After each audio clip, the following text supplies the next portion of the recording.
So we talked earlier about there are consequences to this. Does this apply not only to everyone in the company, but what about outsourced partners or agencies? Does it work in that kind of an environment as well?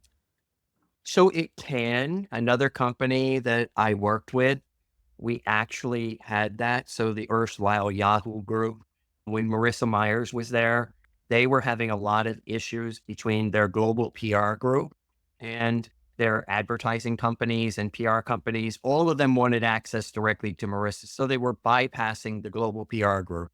So they brought me in and I worked with them and we developed a series of behaviors that we were able to get them to sign on to as partners working together. So they developed what we called it a social agreement. So how were they going to work together? And basically they were really ways of working, but they were ways of working that were not procedural as much as they were behavioral. So lots of people think about ways of working and they'll put together lots of processes to support it, but they don't think about the behavioral aspects of it. How do you want people to show up and be with each other?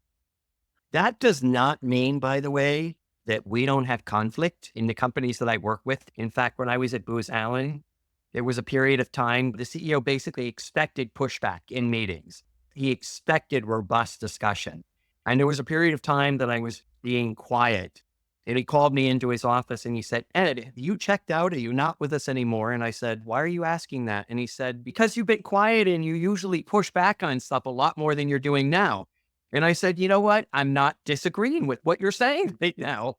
I'm just in that period where I feel like we're aligned. There's nothing to push back on." The expectation in that culture was that you should be pushing back and debating. It was a heavily debate culture. By the way, in a South Indian culture, it is not quite that way. You don't push back on the top leaders and you don't debate, especially in public. You take everything into private. So one of the behaviors that we had in India was praise in public, coach in private, which basically meant agree with each other in public. But if there's some sort of disagreement or something, always take that to private because there's the whole concept of keeping face. You don't want somebody to lose face, especially if that's a leader in front of their people. So there's behavior modifications, and then there's also the introduction of new behaviors. Yes, new behaviors, existing behaviors in some cases. And then the key to have these work in any organization and work around the world is that you have to put boundaries to it. So we call that do's and don'ts, creating the do's and don'ts. So for the behavior, let's say praise in public, coach in private. What are the do's and don'ts of this? So the do's are do compliment somebody on something that they're doing. If somebody challenges you, don't challenge back. Offer to take it offline. So that became a common phrase in India.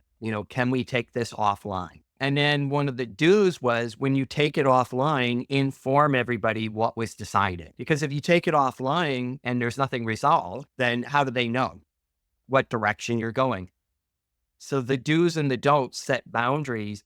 And then that creates pretty much a third culture. So in organizations that are global, like we have offices in India, we have offices in China, Europe, here. So what we have is we have American culture, we have Indian culture, we have Asian culture, we have German culture. But what do we have when you piece it all together? We have the sprint rate culture, which is our common language and our common way of dealing with each other.